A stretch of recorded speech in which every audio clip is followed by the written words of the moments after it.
Okay, so let's just start with a few Bible quotes. Genesis 1:14, just to get people over the fact that astronomy is not evil.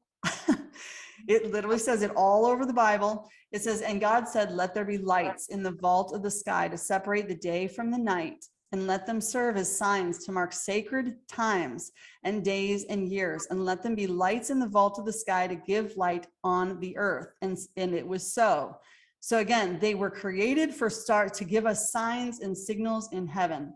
Psalm 19 is one of my favorites. I feel like it is exactly the times. It says, the heavens declare the glory of God. The skies proclaim the work of his hands. Day after day, they pour forth speech. Night after night, they reveal knowledge. They have no speech. They have no words. No sound is heard from them, yet their voice goes out into all the earth, their words to the ends of the world. So again, it says that the firmament would showeth his handiwork. The bridegroom would come out of his chamber to celebrate a champion to run the race. What kind of a race? Maybe a presidential race. Who's the bridegroom? And what is this tabernacle that they're talking about, right? So these are questions that I was asking as I was trying to sort of solve the mystery. One more quote here. Luke 21, this is talking about the end times. So this is a recount of what Jesus was saying to the apostles about the end time prophecy. He says, there will be signs in the sun, moon, and stars. On the earth, nations will be in anguish and perplexity at the roaring and tossing of the sea. Think maritime and admiralty law. People will faint from terror, apprehensive of what is coming on the world, for the heavenly bodies will be shaken. And at that time, they will see the Son of Man coming in a cloud with power and great glory. When these things begin to take place, stand up, lift up your heads, because your redemption is drawing near. And that's exactly what's happening right now. The redemption is very near. And this has been the time of judgment. Again, I'm not going to go into all these. I just want to tell people, Hollywood has made us think that this apocalypse is like the end of the world. No. Apocalypse means an unveiling or an unfolding of things not previously known. The revelation, I always say conspiracies are only theories until they become revelations. Right. That's We're in good. a time of revelation. Yeah, exactly. Yeah, and even the tribulation talks about worldwide hardships and the persecution, disasters, famine, war, pain, and suffering. You know, it all affects creation and it precedes the judgment for all. And a rapture is not a bad thing. Again, a rapture means a mystical experience in which the spirit is exalted to a knowledge of divine things. Well, geez, doesn't that change the interpretation of what people think the rapture is? Miki, is there any chance of any of this being self-fulfilling, meaning that we're actually, we're self-prophesizing this? Absolutely. Everything is a self-prophecy because you choose where you go in this realm. It's a free will realm. You can go up the ladder, you can stay down. You can wait till everyone else does. But to me, the rapture really is becoming aware that there's a 5D aspect of us, that we are multidimensional beings and that you can operate in any dimension, even though you operate in the 3D now. Does that make sense?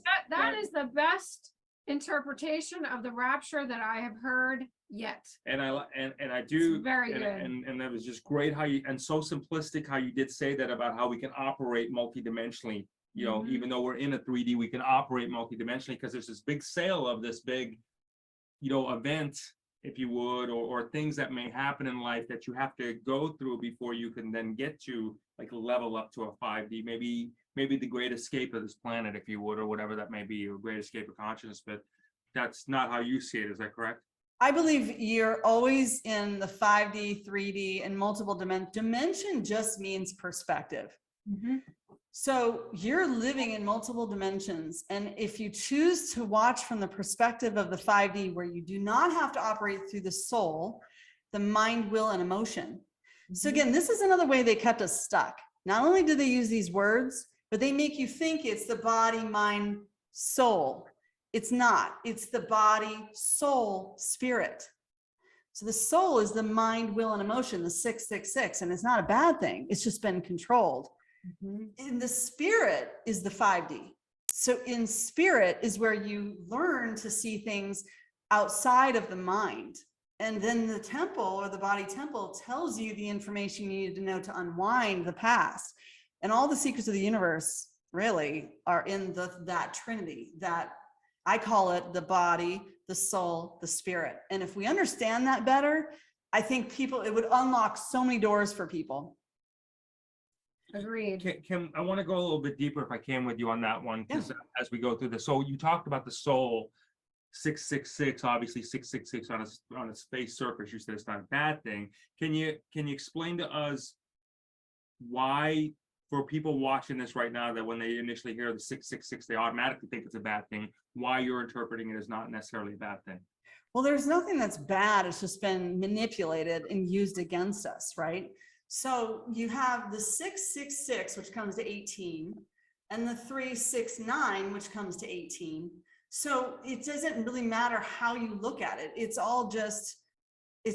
just a matter of, if you're in spiritual alignment and you've mastered your mind, will, and emotion, and you know the processor of the mind and how to rewrite the processor of the mind so that you can't be mind controlled. And you know the will is always there. It's always your free will. It's a free will realm. Everything is based on will. And that the emotion calls upon the mind, will, and emotion. Everything is driven by your emotions. So if you choose first to have an emotion about it, then you can more easily manifest it. It's just about mastering the 666. Okay, so we got a body, right? We got that part check, and then we have the spirit, which is inside us, right? And then so the spirit, but then the soul. So then this is where I think trips people up somewhat here. Can you help us clarify this one? So the soul, Miki, then does that and I don't want to say away from us, but is it not necessarily in a, like people think, okay, my soul is inside my body. Is the soul inside the physical body, or is it someplace else? I think it is. For me, it's the processor and the will that controls the processor. But the 5D is the spirit, and all things are led by the spirit. Think of the spirit as being the puppet master. Where the spirit goes, the mind, will, and emotion goes. Where the spirit goes, the body goes. So when you operate from the 5D, which is pure love, pure joy, pure bliss, right? And you don't have an opinion through the processor, through the mind control. So the way I connect to my spirit is through visualization, meditation, visualization. Where is my spirit today? You know, I set my inner child free over the years, and then she evolved into this cool golden angel. And then she was always way smarter than me when I was dealing with problems. She was way calmer, way smarter. And I was like, how do I just become you? And then eventually she became a light being. So in the light, nothing can stick in her, like arrows. It just, it's all just light. Like rubber, everything bounces off, and you're just not affected. Yeah. I do love the mind being the processor. And I think if more people associate the mind with literally the processor, I think it'll help being able to control it much better. Totally. And I look at it like this: you can program your processor at any time, change your variables. What comes in must come out, right? So the information comes in, you process it, and you move it back out. You interpret. And so your words are part of that interpretation, your lexicon, your gematria, your DNA is part of that lexicon, because the DNA creates the cell. And so the cell is the output of the DNA. You know what I'm saying? And if you learn to unwind the body and you learn to manifest something different, you actually change your DNA, you change your blood, you change everything. So again, I like to go straight to the 5D, because the 5D rules the mind. The mind rules the body, but the emotion rules the mind. So that's why it's cool to know how the soul works. Do you know what I mean? Like, if we understood how to just lay that stuff out, I think it would really simplify things for a lot of people. But it's intuition, and you can almost say that the spirit comes through the subconscious, because it's just pure intuition. It's a dream state. You go in and you just trust. If you start trusting your intuition, and then you just observe it without judgment. Okay, where is my spirit today? That's the key. What you just said is truly the key. If you observe it without judgment, that is the key, which is the hardest thing for people, because people are so easily triggered. You wouldn't want to be here if it was too easy. Okay, life would get boring. Right. It doesn't matter where you are, you're exactly where you're meant to be. So just start there. You know what I mean? Like, I get bored easy. So I enjoy the newness of every morning and every day. And I really, now I'm just in such a state of gratitude for the fact that we're being given a new life. I mean, we're being given freedom, like true freedom we never had before, to express ourselves, to have these conversations, to post them on, channels and stuff like that. I mean, come on, if Rumble and BitChute weren't still there, we'd be losing the war. This is a World War III. They would have taken those companies out a long time ago. You know what I mean? So anyway, so I feel like once you enter into that state of gratitude and non-judgment of the 5D, and the 5D rules, the mind, will, and emotion, then everything will just follow when you set your intention of the 5D. So let me throw this one out at It's you. all Okay? coming from love. So, Mhm. okay, so when you hear, for example, and then again, this is just for the benefit of people watching here so they can really wrap their head around this. So when you hear, for example, it's coming, what you're saying is it's here. Oh yeah. Okay. Well, again, it's coming would imply you're not in complete control of your reality. So do you want to be in control, or do you want to be flopping around like some dummy? Right. And I just joke about that. Like, that thing that like glows at the supermarket. And he's like, Yeah. it's all over the place. Like I prefer to find my own wind versus, you know what I mean? Like, just because that way I know I'm taking charge. And until we all start getting into a state of accountability, but at the same time, it's like catch-22, because there's no way we would have won this war without the military and without that intervention. But a lot of people just, if they go within right now and they start trusting that their 5D is part of the creation, and that the 5D will be reigning in the new realm, you can go into whatever, literally wherever you can expand your mind right now, expand your thinking, it will be made available to you. Whether you're buying foreign currencies, you want to get involved in a humanitarian effort, or if you just want to do your own work and take care of your own family, or start just growing food in the backyard, whatever you feel drawn to do, it's time to let go of the control system and do it without judgment. And it is such a and enjoy doing it. And it is such a magical time that you can do that, because I get you and what you're saying there. You get you, like, because you can do these things. You can like manifest these. Yeah, foreign currency is your thing. I mean, maybe not the way you may see, whatever, but you can manifest some form of that coming to you, or the result of that, I guess, right? The resets. We're reconnecting the right and the left hemisphere too. So again, we've been so blocked off from the right. The right is the creation. So it's the start of the 5D, the visualization, then the trigger of an idea, then the thought, and then once the thought comes, then you verbalize it, you put it into the realm, then you're kind of entering into that middle zone where you start to do the action. Then the action creates the process, and the procedure end up creating the reality. So the thing is, we've all been so stuck in the reality and the process and the procedure, and this is just how things are done for so long. You almost have to learn to be a visionary now. You have to learn to get into the creative, learn to paint, learn to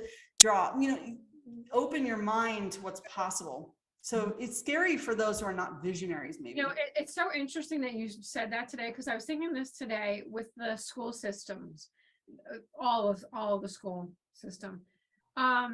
There's virtually none, such a small emphasis on the creative mind. Like, you might take one art class a week if you're lucky, and maybe one shop class, even if they still exist, and everything else is that indoctrinated thought pattern of the way that they think that you should be taught. Totally. It's definitely not healthy. It's a prison camp, and the noise and the bells and the standing in line and the rewards for doing as you're told, and the ADHD and the over, medication. It's sad. It's sad. It's like, how about you just admit school's boring? You're putting them in a prison camp. They do not have ADHD. Right. They have energy. Right. Yeah, but Energy. you're right.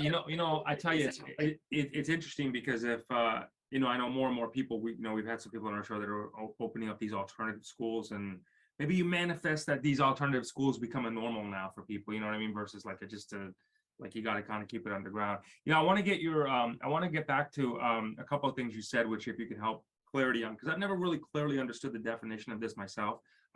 Gematria. Can you give me the 2-year-old version of that?